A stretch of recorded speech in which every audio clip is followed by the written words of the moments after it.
Que la grâce de Jésus notre Seigneur, l'amour de Dieu le Père et la communion de l'Esprit Saint soient toujours avec vous, bien-aimés dans le Christ. En ce 6e dimanche du temps ordinaire de l'année A, la parole de Dieu nous convie à contempler ce que c'est la loi. Dans la part de l'Évangile, Jésus est venu non pas pour abolir la loi, mais c'est pour l'accomplir. Pas une lettre, pas un seul petit trait ne disparaîtra de la loi. Et même celui qui rejettera un seul de ces plus petits commandements et qui enseignera aux hommes à faire ainsi sera déclaré le plus petit dans le royaume des cieux.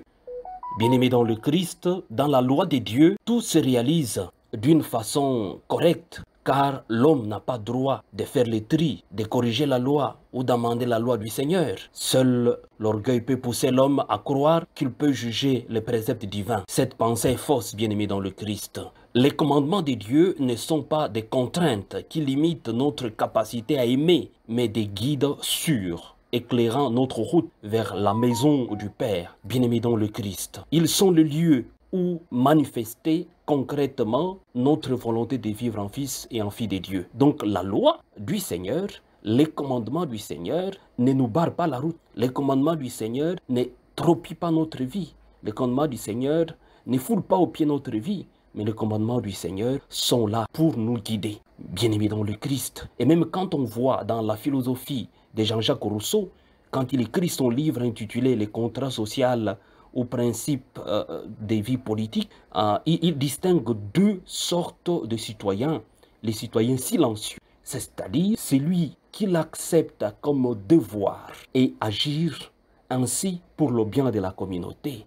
Mais aussi les citoyens loquaces, c'est-à-dire celui qui réclame ce droit à l'opportun, celui qui sait le respect de la loi, qu'on ne doit pas piétiner quelqu'un. Chaque personne créée à l'image de Dieu a un droit, a besoin du respect, a besoin de la considération. Et donc, la loi du Seigneur, les commandements du Seigneur que Jésus nous traduit aujourd'hui à travers la part de l'Évangile, qu'il dit, il vient accomplir cette loi, c'est que depuis la Torah, Jésus vient accomplir la Torah.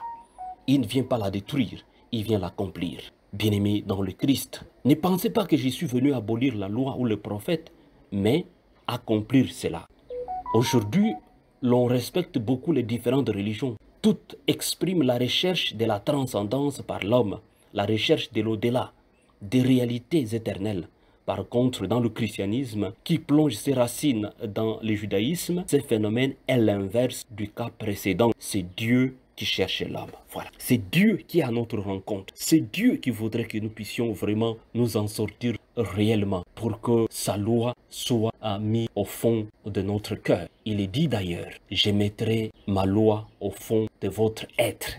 Dieu, à travers notre baptême, il nous donne, il place à nous, à travers la force de l'Esprit Saint, cette loi au cœur de nous-mêmes, afin que nous puissions réellement profiter de cette loi. Moïse déjà, qui insistait sur les 10 commandements, et Jésus vient ne pas abolir ces 10 commandements, il vient accomplir cela.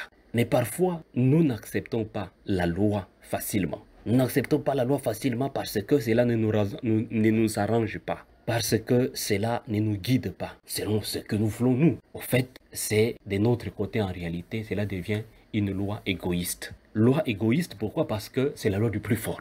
On applique la loi parce que ça nous arrange. Les législateurs, ce qu'on appelle communément aujourd'hui députés, sénateurs, tous ces gars qui représentent le peuple, parfois font des lois pour plaire à un individu. Font des lois calquées ou taillées à la mesure d'un individu. Et ça, cela devient une loi égoïste. Jésus nous le dit clairement qu'il vient accomplir la loi. C'est-à-dire, toute loi doit être imbibée par l'amour de Dieu et l'amour du prochain. Une loi qui est destructrice, ce n'est pas une loi. C'est l'égoïsme tout simplement. Jésus nous invite à réfléchir parce que la loi de l'égoïsme, en fait, c'est la loi du péché. Cette loi paralyse nos désirs profonds et nous rend esclaves de nos pulsions les plus superficielles. Saint Paul nous dit, j'aperçois une autre loi dans mes membres qui lutte contre la loi de ma raison et qui m'enchaîne à la loi du péché. Voilà, une loi drôle devient une loi du péché. Bien-aimé dans le Christ.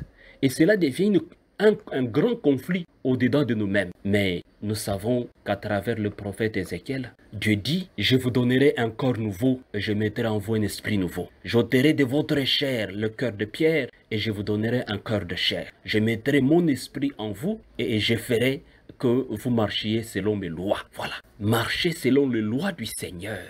C'est là la vraie promesse que Jésus vient accomplir. La loi du Seigneur qui est placée à nous comme une nouveauté. Et cela nous donne la latitude d'être libre, de gagner la liberté. Bien-aimé dans le Christ, Jésus dit plus loin dans Matthieu 11:30 que son joug est facile à porter, c'est-à-dire sa loi est facile et son fardeau léger. Ces commandements ne sont pas pesants, mais par contre, ces commandements c'est pour la joie. Ces commandements c'est pour retrouver le bonheur. Et pour y parvenir, nous sommes appelés à vivre dans la fidélité selon la loi. Les personnes humaines ne peuvent pas vivre sans la loi, sinon c'est l'anarchie. Quand il y a anarchie, quand il y a quiproquo, ça ne marche pas. Ça devient la loi de la jungle. Jésus nous invite à la fidélité à cette loi pour que cette loi transforme notre vie. Et cette loi du Seigneur, elle tient compte de plus petits et des pauvres. Ce n'est pas une loi de l'oppression, mais c'est plutôt une loi de la vie. Jésus qui nous invite à cette fidélité, il place la barre plus haut